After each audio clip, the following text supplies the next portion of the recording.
Shalom, shalom, everybody. Ariel Tzadok here from the KosherTorah School, found online at www. How many W's? Right from the beginning, I messed it up. www.koshertorah.com. I love live videos. You know what I love about this? You'll notice something, the difference between me and a lot of my peers. A lot of my peers are very polished professionals. They like things to look dapper. They like things to look cool. They're very sophisticated. They're very professional. You ain't going to find any of that here. Not now and not ever. Not because of professional financial issues. I don't like that artificial flavor to it. You know, I'll share with you something the Rabbanit knows very, very well. When you read Eshet Hayil, from the woman of valor, what a righteous and holy and pious woman is. And if you look at a lot of the philosophy of femininity today, in my opinion, and a lot of you gals out there are going to agree or disagree. I mean, everybody's got their opinion. I have never found a woman who is more attractive with makeup than without. Or in other words, au natural allows the natural light to shine. And as such, I don't like all of this artificial stuff. I see many of these women on television and their faces look like they're covered with plastic. I mean, it looks just so artificial and weird. And we're taught that this is an expression of what? Beauty? Ew. Maybe I'm just an old dog who you can't teach new tricks to, but that's me. What can I say? Au natural, the natural, normal way that God has made it to be. Now, it doesn't mean a person can't groom and look good and all the rest, but there's a difference between looking good and looking artificial, fake. And the topic of our talk tonight is the Kabbalah of Freedom. The real message of Passover. In other words, we want to talk about freedom. We have to recognize that this is not just an idea. It isn't even limited to the concept or arena of politics or society. It is not even limited to the realm of the psychological. It is so much far more than that. There's an old midrash that is brought down about the Torah. And it's read actually in our Sephardic prayers every Shabbat, where we say that the words of the Torah were engraved, right? Harut. But they say don't read Harut engraved, rather Herut, which means freedom. Now, when they say there's no freedom without Torah. And Torah, we understand, is law. Law is binding. How is there freedom in the binding? Doesn't that sound contradictory? It almost sounds Orwellian doublespeak, that the meaning of a thing is its opposite. Well, I see a lot of that today in society. How, you should know, again, dealing with these raw, real classes, nothing here is edited. I don't even have preparation. I just let it go as it goes. How many of you have ever actually read George Orwell's 1984. Boy, oh boy, is that a real shock awakening about society, ideas, and political control. Orwell really touched on something. And another one of his famous novels was called Animal Farm. They've made movies about both of these. Animal Farm I've even seen in cartoon form. And again, the greatest concept coming out of the Animal Farm novel is a story of how the animals take over the farm and kick out the farmer. And of course, all the animals are equal, wink, wink. But as all animals are created equal, some are more equal than others. Sound familiar? When we look at society today, and we live in what's called, I guess, a free society, and yet, in our present pandemic global crisis, look how easy it has been for governmental authorities to, like that, louder snap, take away all of our individual rights and freedoms. Now, it is, in my opinion, still for a valid, legitimate cause. In all due respect, saving lives, I consider it to be the most important thing in the world. And if that means that I can't go to the store the way I used to, or I can't get this or that for a couple of weeks or months, something, I'll grin and bear it. Many of us today have absolutely no concept of history. Here in the United States, way back when, all right, you're going to go back 80 years to the days of World War II. Things in this country were really rough. People had to tighten that belt and stuff like that, and they managed. They survived. They got through. And the measures that were put into effect by Franklin Delano Roosevelt, they were president of the time, were, in the eyes of many, draconian. And indeed, many things he did want to institute were actually prevented by the Supreme Court. He was ready to go all the way. Now, we're living today in a time of trial and tribulation. No doubt about it. The COVID-19 virus is going to take lives. It's been taking lives, and it's going to take lives. But you also must remember this within a context. There have been flus and influenzas and diseases and pandemics and epidemics before. And I predict, all right, in my sacred holy wisdom here, that there will be again. Maybe in the year 2120, 100 years from now, just like there was 100 years ago, we'll have another type of a pandemic of something else. Where do these viruses come from? Bacteria, diseases, something? Don't ask me. I didn't create the universe. I'm not the director of the world. I don't know where these things come from. God knows. And if God created these things, as we believe in our religion, then what do you do about them? Well, this is where the Kabbalah of Freedom comes into play. Look at the subtitle that I put in here for this class. Because emancipating the mind, please, dear God, we have to stop interpreting religion as some philosophical, psychological, internal, feeling good, happy about myself thing. Because that's not what it's about. Real religion, real freedom of the mind is an emancipation from the limitations of our present restricted consciousness.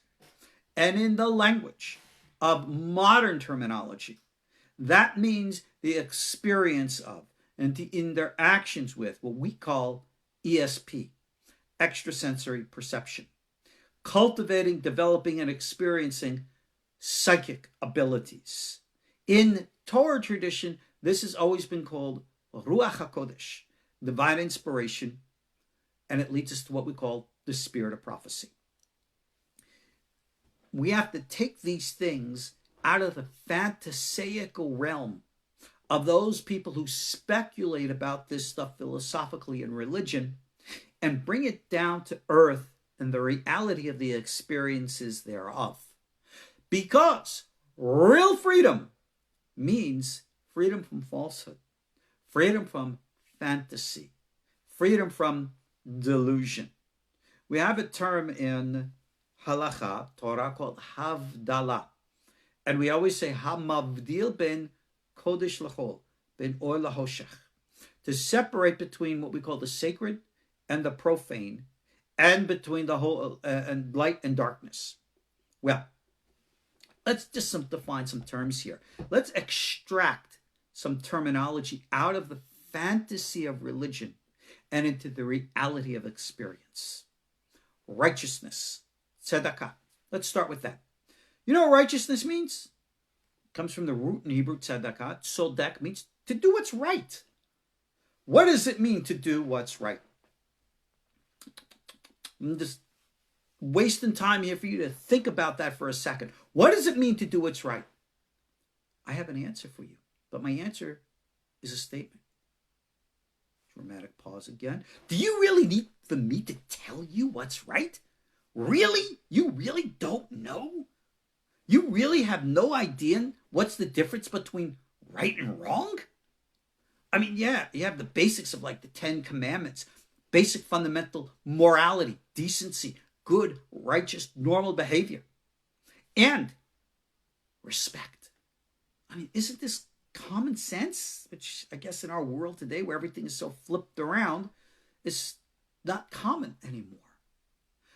Let me tell you something about respect. Respect means, if you will, maybe even tolerating those who do differently from us, as long as what they're doing is not a harm to themselves or others.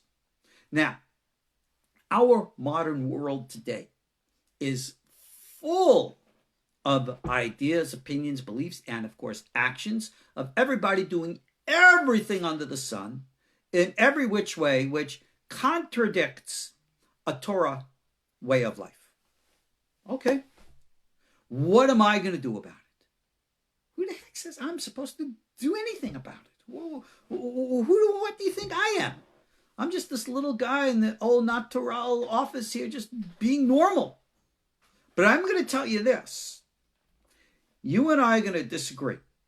We're going to disagree on politics. We're going to disagree on economics. We're going to disagree on philosophy. We're going to disagree on psychology. We're going to disagree on this. We're going to disagree on that. And you know what? So what? What difference does it make? When we're dealing with the realm of ideas and thoughts, you can believe whatever it is that you want. I have said numerous times in numerous places, I don't care what an individual thinks. I don't even care how an individual feels. I'm only concerned about what an individual does, how one acts. In this world, in Kabbalah speak, which we call Asiyah, the world of making, the world of action, the world of doing, the only thing that counts is what you do. And that's why, as I said, I don't like the artificial. I don't like the fake. I only like what's real, because that is your raw behavior. And when you're doing what's right, guess what? You're righteous. And in your righteousness, you might be of a different religious persuasion, a different sexual orientation. It doesn't matter the color of your skin, your eyes, or your hair. None of that matters. What matters is how you behave. That's righteousness. And guess what? That is the first rung on the ladder of expanding consciousness. Why? Well, here we go. Understand, this is something right out of the Sha'arei Kedusha of Rabbi Hayim Vital. Actually, I looked it up today so I can make sure I can quote it to you. There's the Sha'arei Kedusha right there. This is from Helik Gimel Shar Bet. For those of you who are interested, I have the entire sections 3 and the until recently censored section 4 available as audio courses on KosherTorah.com. Go to my course page and just check out. And again, I have the syllabus which shows lesson by lesson everything, pretty much what we're talking about now, and expanded upon for those who actually want to like put this into practice. So righteousness, we understand. Who can be righteous? Anybody. Everywhere. We have to dispel the myth to think you can only be righteous in the context of religion. So you're either a righteous Christian or righteous Jew or righteous Muslim or righteous this or righteous that. Can you be a righteous atheist? Yes. What difference does it make? All of these labels of division are like the garments and clothing that we wear. Underneath it, we're all just the same, whether you like it or not. So step 1, the Kabbalah of Freedom, expanding the mind, righteous behavior. Again, how do I know what's righteous? And again, do you really need to eat over and over again of the tree of knowledge, good and evil, to mess up and scramble your brains? You should know the basics of right from wrong. And you don't need a rabbi or a minister or a priest or an imam or a monk or anyone else to have to tell you what you should already know. And if you don't already know it, that's where you better start asking why not. You see, in psychology, in Torah, in the expansion of ESP, expanding your mind, let's digress for a little minute. Right. The next step we're going to get to is Kedusha, but let's have this little digression in the middle here. When we expand the mind, where do you think the mind goes? No, I am not talking about astral projection within the present limitation of consciousness. Yes, you can take your mind, and there are ways and techniques of how to project your mind out of your body and go off to places. Many of us do this already without even knowing it in the concepts of dreams or visions, sometimes even in daydreams. Now, almost everybody I've ever spoken to, if I have ever asked, I've said, did you ever have an experience where you might like just daze off somewhere in a daydream and you just get a sense and a feeling about someone and somewhere or something, and you decide you either have to make a phone call or you receive a phone call or you do something based upon some gut feeling. That's it. You made contact. Now, that is normal. You see, the biggest lie about ESP and psychic development, the real Kabbalah of Freedom, is that this is some kind of gift which only certain people can have. BS. You know what that means. Okay? BS. Baloney. All right? Baloney sandwich. That's what BS means. You like that save, huh? Okay. Baloney sandwich. I don't buy that. Because anybody who knows it's not true. If anybody ever looked in the mirror and said, I got a flabby body. I want to be big. I want to be like Arnold. Well, how are you going to do that? Well, I'm going to pray to God. I'm going to recite prayers. And I'm going to offer charity.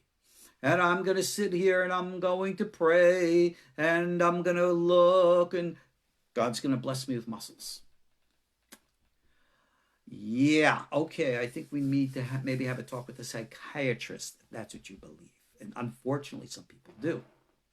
The real way that you are going to develop physical muscles is you're going to go to the gym, you're going to start to lift weights, you're going to do cardiovascular exercise, you're going to do push-ups and sit-ups and calisthenics, and you're going to beat yourself into shape and give yourself 6 months, a year or two. And after all that hard work, you're going to look in the mirror and you go, ooh, wow, something's there. Because you made it happen. And I don't care who you are. I don't care what you are. I have seen individuals in the gym who are paraplegic almost, in wheelchairs. Good Lord, their upper body strength. And I'm a gym rat. They put me to shame. Years ago, I remember there was this old guy who was in the gym working out with these little weights. And I was wondering what he was doing. We all chuckled because, we're big, strong guys. And I go over to him and I started up a conversation. And I asked him, first off, how old are you? He turned to me and says, 94. I was stunned. I was jaw dropped. Here's a guy at 94 working out in the gym. And I have the big mouth to chuckle. Oh, I was impressed. I was in awe. For those of you who don't know weightlifting, bodybuilding today, go on to public, Google and YouTube and stuff. You'll see people my age and older. You'll see people in their 70s and 80s who are bodybuilders who are going to put you younger folk to shame. This is all in the physical. Apply this same rule to the power of the mind and the spirit. If you want to accomplish, you can look over my shoulder there. You can see my workout poster there. I can turn there we go. You can see my workout poster behind me there. That's up there is motivation. All right? You can pause on the camera and read it there. Got that at Walmart. $10, whatever. But it's to remind you what you can accomplish. If you can accomplish this with physical muscle, you can accomplish this with, in quotes, psychic spiritual muscle. It works the same way. When I go to the gym, and you know, the old saying in weightlifting is no pain, no gain. It has to hurt. You got to get through the hurt. Push, push, push, push. And you accomplish. When you're dealing with a realistic psychic development, and you're expanding consciousness to experience greater worlds in truth, that's the big secret here. As Reb Hayim makes mention here in the Sefer Yetzirah, sorry about that, in the Sha'arei Kedusha. For those of you who don't know, I am teaching a daily Sefer Yetzirah class in this time of global pandemic to offer hopefully some guidance, wisdom, and hold your hand through it to let you know we're in this together kind of stuff. To let you know there are things that we can do rather than just veg out in front of the TV, eat a lot of junk food, and waste time. We could use this time for good, wise purposes.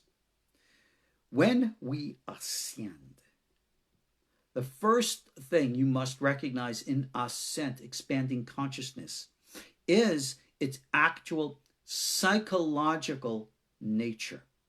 So when we want to talk about cultivating and developing psychic abilities, defining that as the true freedom of the mind, then before we go from psychological to, in quote, parapsychological, it's the word they use now, there is that in-between territory between the conscious and the unconscious called the subconscious. The subconscious part of the mind is where we have repressed all our guilt, remorse, shame, and all this type of negative stuff. And you got to get rid of it. You just got to get rid of it. Again, in the Sha'arei Kedusha, Reb Hayim calls that the world of, or the domain of the klipot. That's the sitra achra that's referred to in all of the mystical texts. The sitra achra, the dark side, the real dark side, is not this evil world of demons that are out to eat your soul.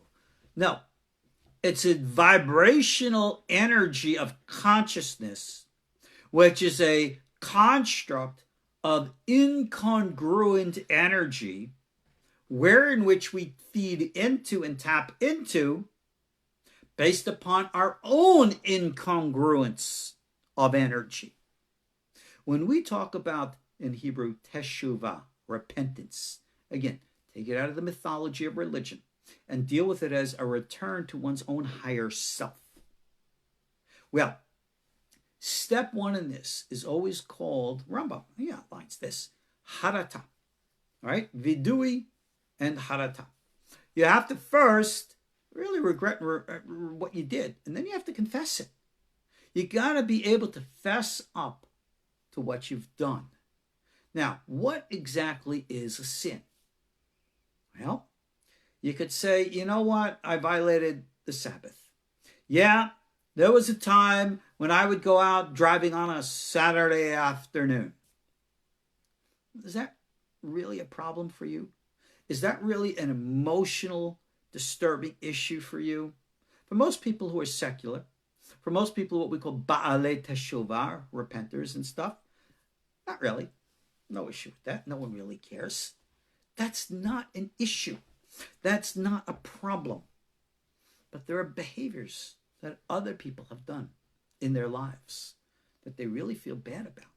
They feel ashamed. Sometimes they've cheated, they've lied, they've stealed, they've acted ways which have harmed themselves or others in all kinds of different ways which we don't need to elaborate. And they bear that burden within themselves, that heavy luggage.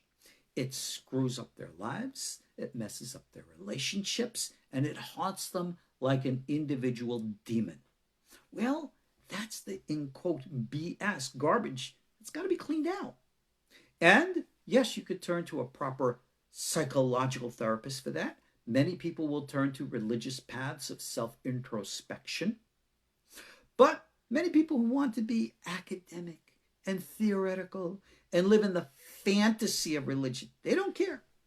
And they never bother to address those issues. It stays there forever. Their behavior is not righteous. And because of that, they have turned the transformational experience of expanding consciousness into an emasculated system of philosophical metaphysics, academic study, and that's what Kabbalah has become today. In my day, growing up, and I'm talking way back in the 1970s and 80s, do you know how many Kabbalah books were available on the bookshelf in English? I could probably name all 2 or 3 titles. There was nothing. Today, hundreds of titles. You know how many Kabbalah yeshivas there were in my day? I'm talking 1980 in Yerushalayim. 2, really 3. One was only half time. Now, probably a dozen, maybe even 100. In my day, when I went to the bookstore, 1979, to buy Kabbalah books, do you know what was available? A few books here and there.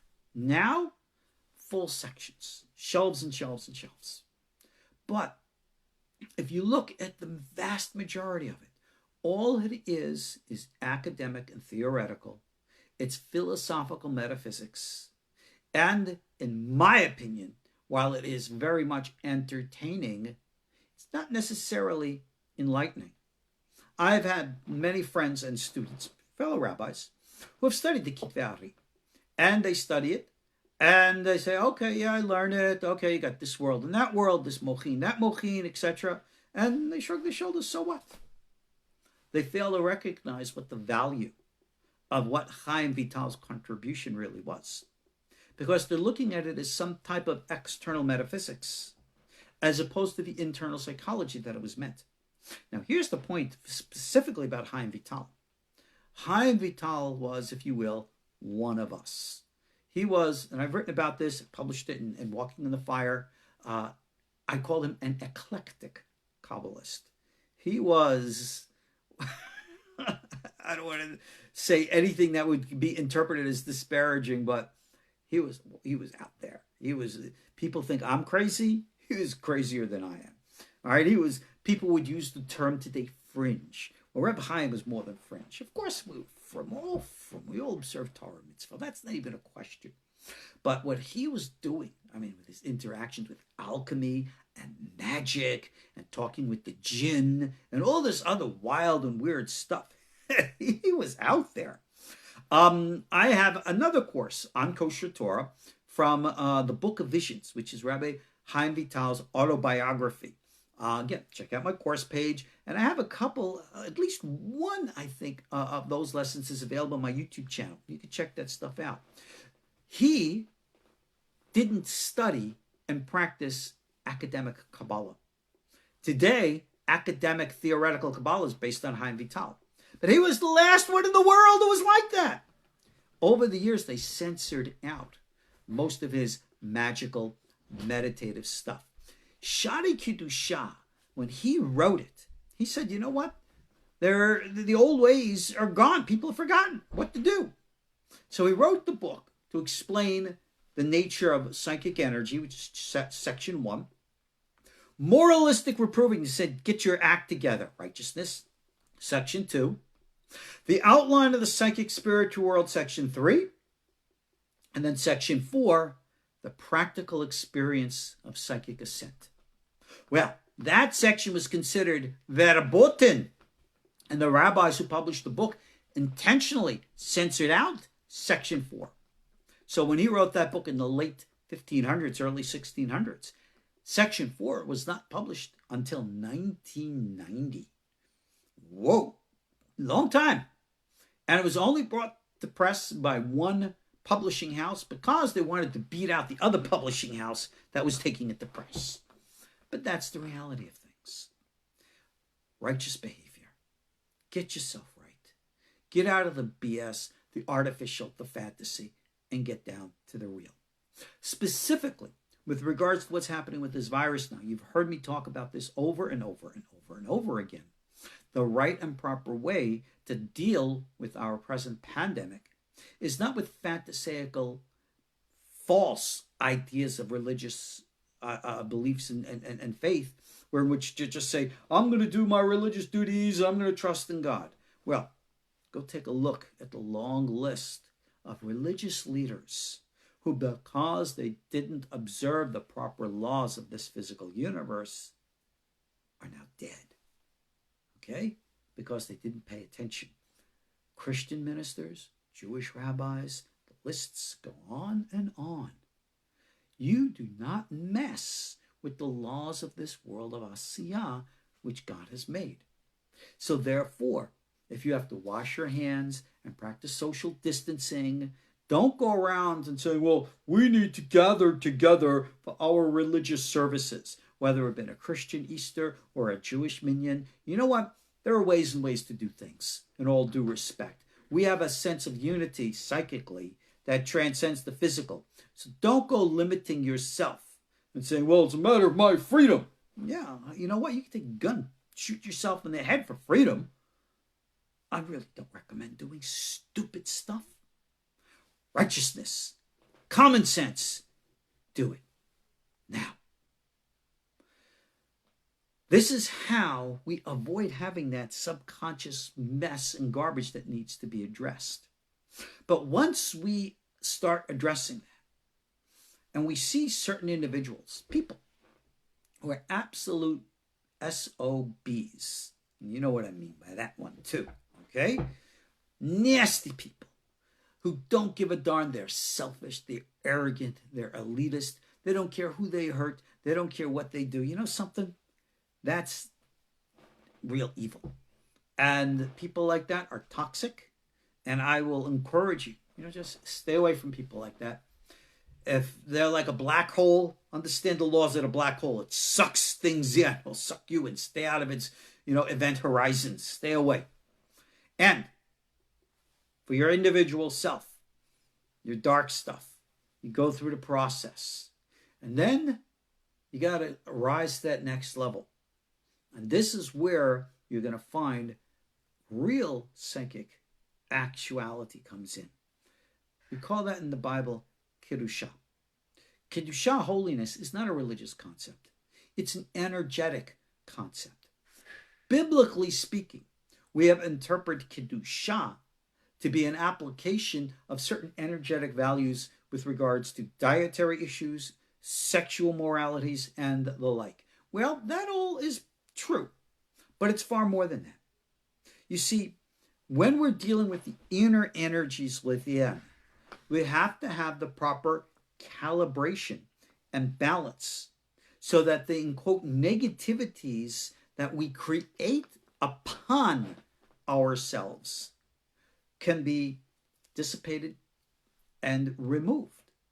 And in my experiences dealing with people of all walks of life, it's a personal choice as opposed to an application of any one or another religious or spiritual path.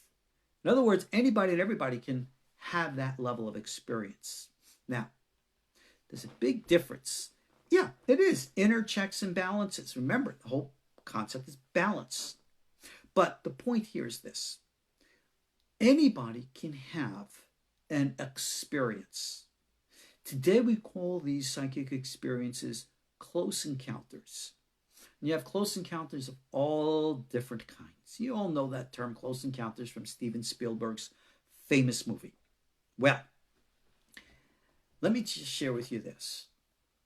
When we're dealing with actual entities who exist in that parallel experience or dimension around us, they can see us, but we don't see them.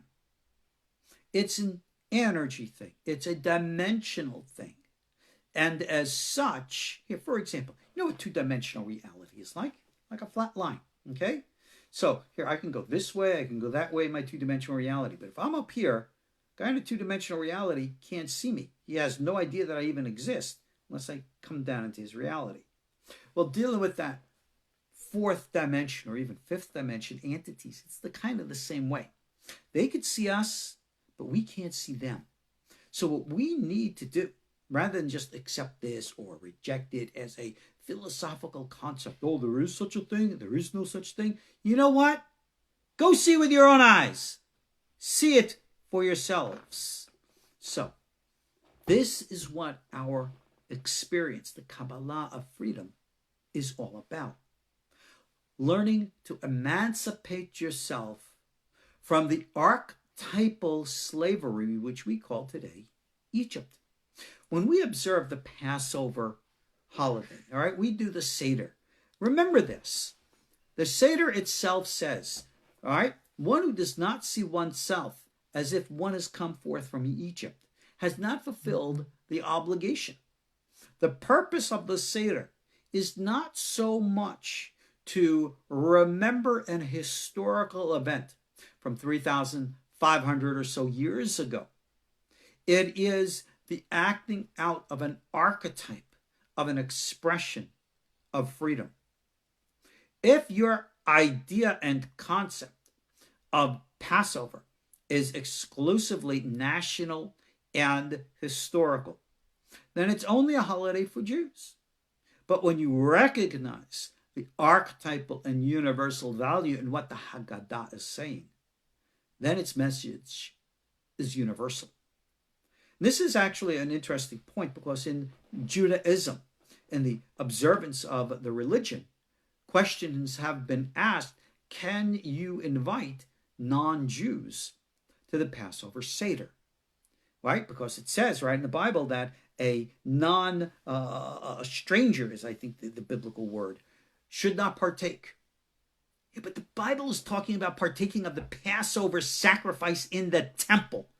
In case anybody hasn't noticed, we haven't had a temple or a Passover sacrifice in a little bit of a time here. So that's not what we're talking about.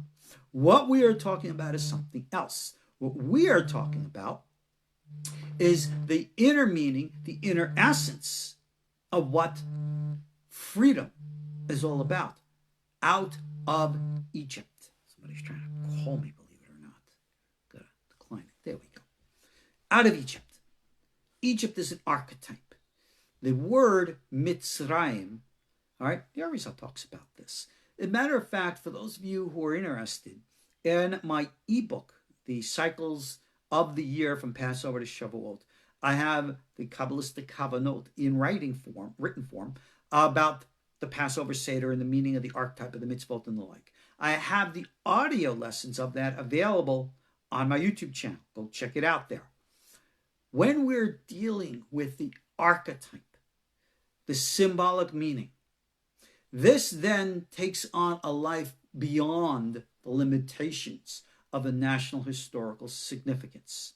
And in order to understand it properly, you have to be able to take it beyond the psychological into the real experience beyond. I used to perform a guided meditation at my table where I would try to encourage people to literally, in the mind, travel back in time to try to experience the moment of the Exodus, to try to feel the passion of the moment. And I acknowledge it's a venture into fantasy. That's true. But the venture into fantasy, which will guide the imagery in your mind, can still tap into something much deeper, a sense, an experience, an expression, where in which you are connecting with the true Kabbalah of freedom. Somebody's making a statement here in text. Some people have the gift to see or talk to the dead. Okay, that's very nice. I will tell you this, okay? All right. I will go to the graveside of my own mother and father. May they rest in peace. And I confess, I'll talk to mom and dad, and I'll tell them what's happening, etc., and so on. But when I'm doing that, in all due respect, I don't actually think I'm having a conversation with mom and dad like they're alive, like they're listening. Speak up, boy, I'm in the ground. Come on, let's get real. No. Am I actually somehow communicating with an element of their soul? Maybe. Those of us who all go to the grave, we all talk to people. I mean, it's just a normal thing. I think it's more of an expression of our own, stuff as opposed to anything really psychic. Yeah, God bless the dead. Well, actually, the Zohar teaches us the dead pray for us. They see us. You see, life and death, let's digress and get into it. Life and death is just a shifting of consciousness. It's an association with this body or a different body. When you go into your original body, okay, let's get into it.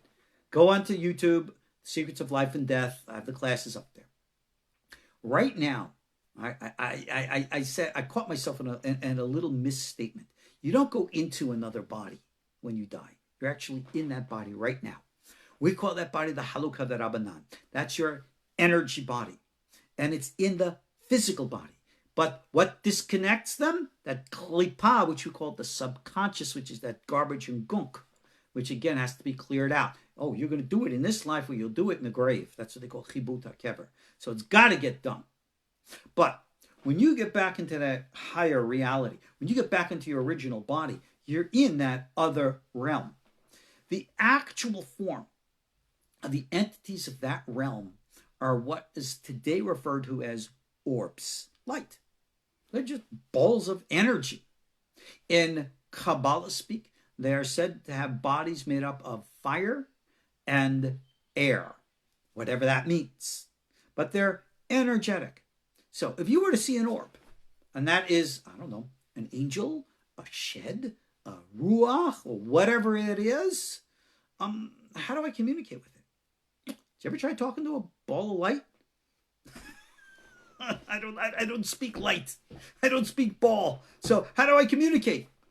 Answer: recognizing that these are conscious, sentient entities, and that their ways and means of communicating with you is going to be through using your own imagery of your mind, and they will therefore create images in your mind through which you interact with them, usually what we call a trance or a vision experience. Now remember, those images and those minds goes through that subconscious klipa level, and many a time are going to appear as bogeymen, monsters, and demons. And you've heard it said over the years, the study of Kabbalah could be dangerous. Studying the academic stuff today that everybody studies, yawn. The only danger it is you might bore yourself to death. The real danger is that if you go in and start addressing your subconscious stuff and you're not willing to address it honestly, it's going to come back and bite you. That's the problem. This is where we have to be honest and have the strength of righteousness, the willingness of holiness, that calibration to be honest with yourselves.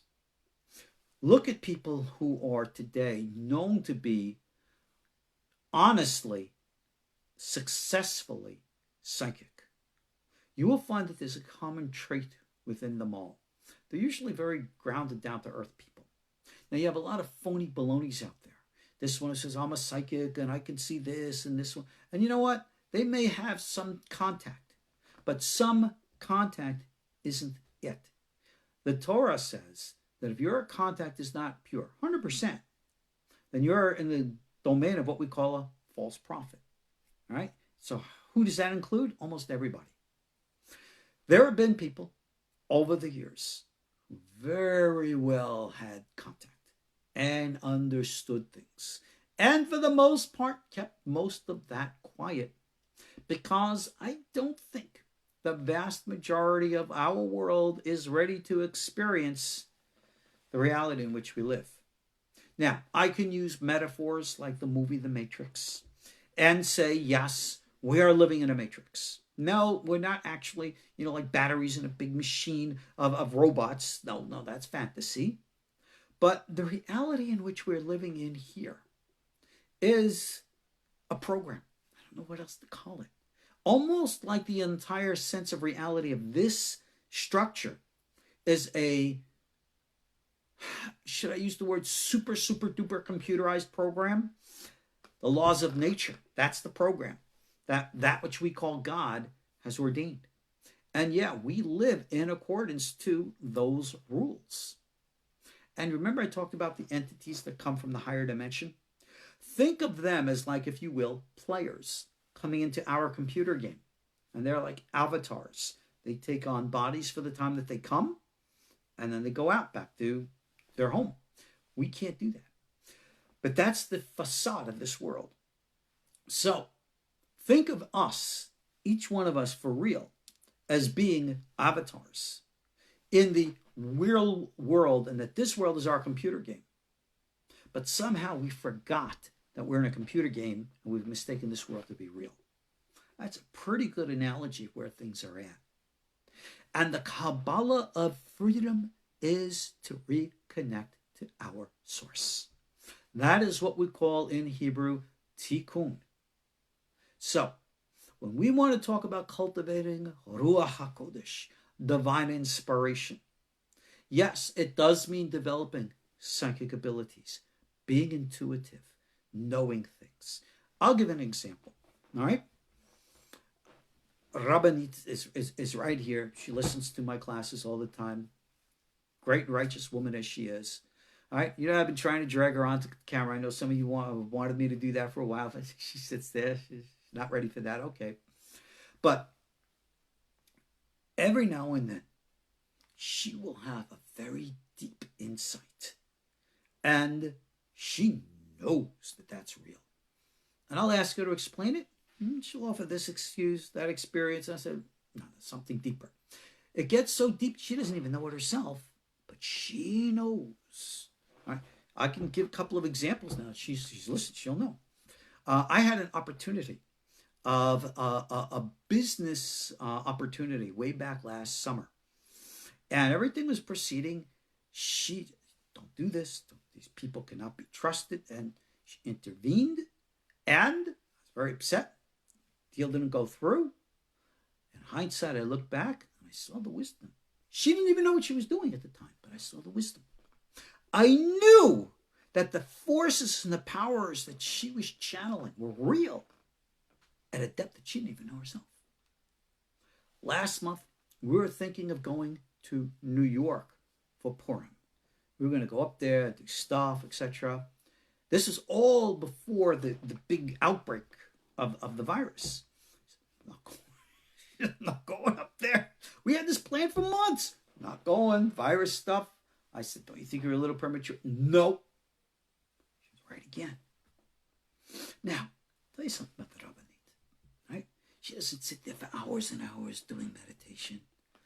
But she spends time feeling within, sensing within. She has a passion and a desire to know the truth. That's what brought us together. I'm an old guy. She's a young gal, right?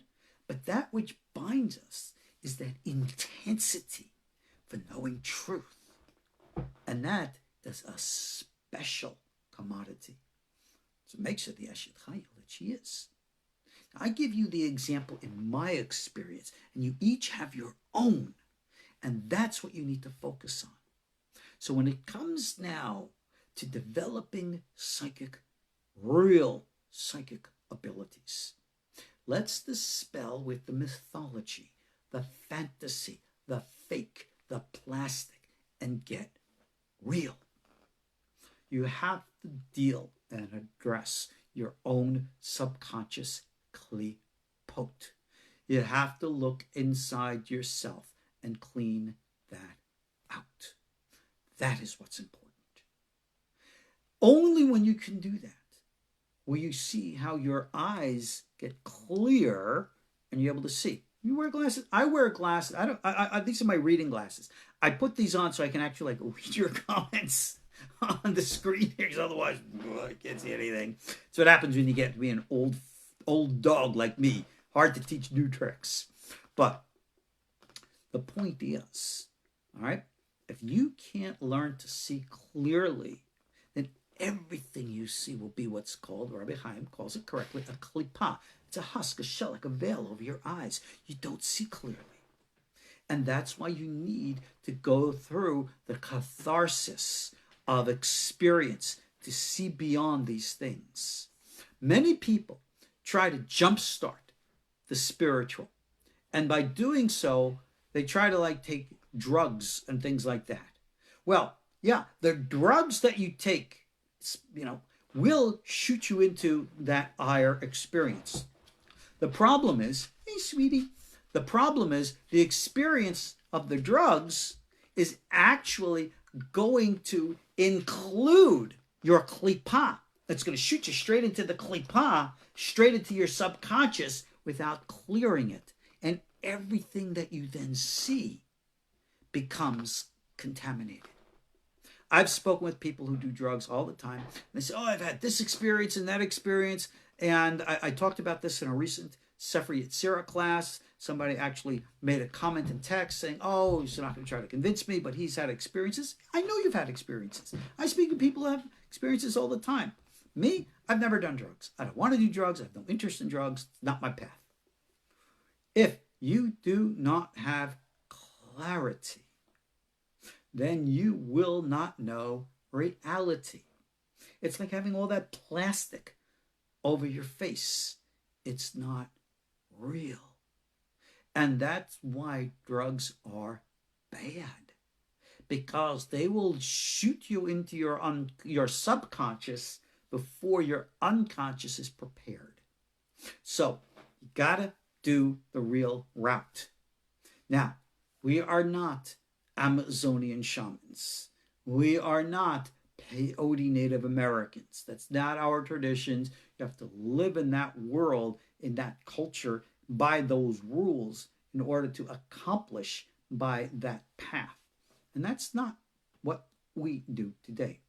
Somebody is asking, how do you know what is your klipa? That's another dramatic pause there. Really?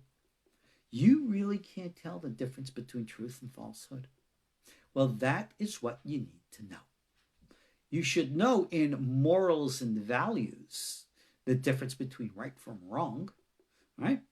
I know very well the difference between right and wrong. You know darn well when you're trying to help someone or you're trying to hurt someone. You know darn well when you're standing upon doing something right, or you're trying to cut corners and doing something that's wrong. You know it. Unless your mind is so screwed up that you can't tell the difference.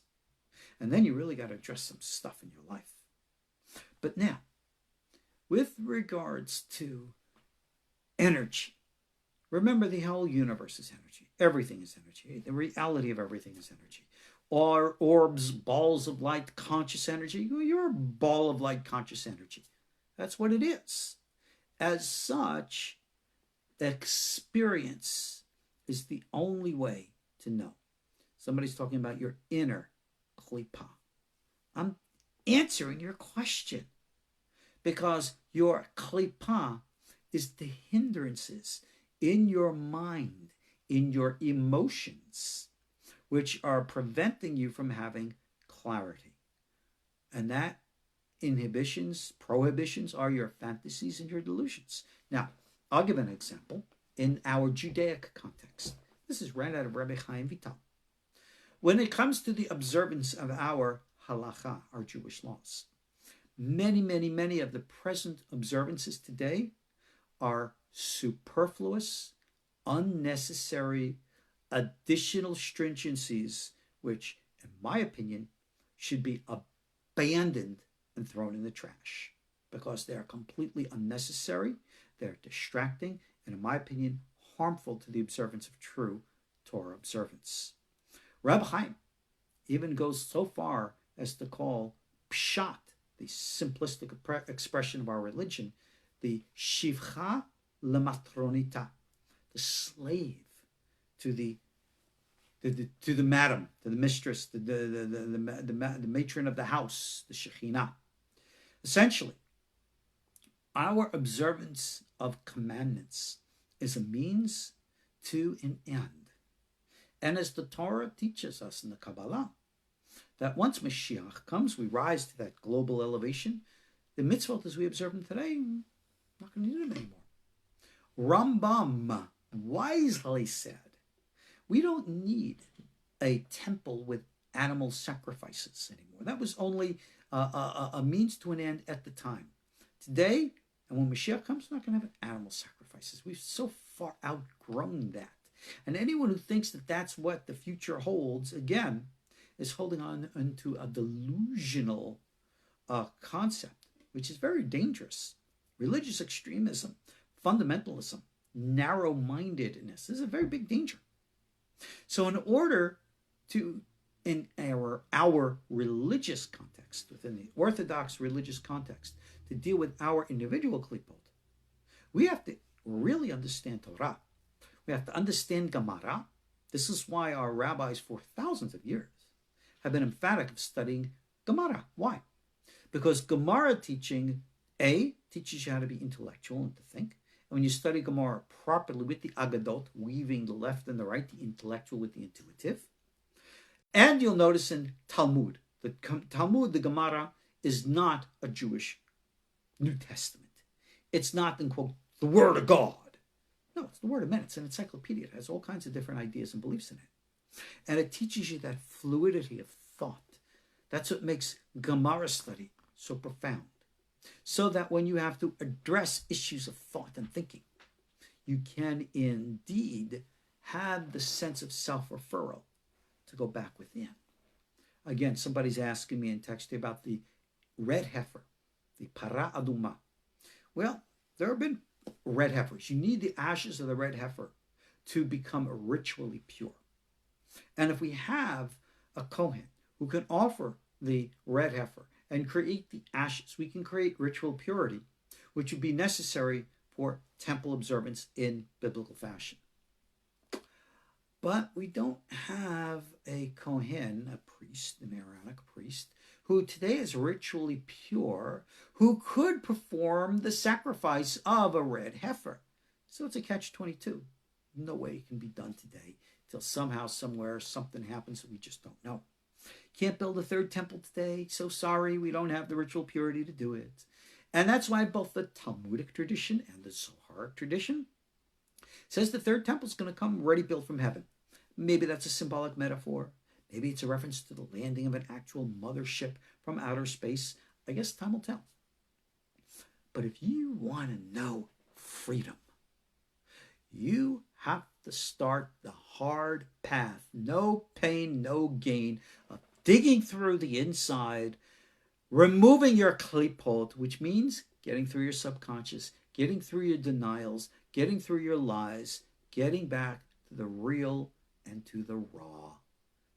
Getting right back to where we began. Why I love doing au naturel classes.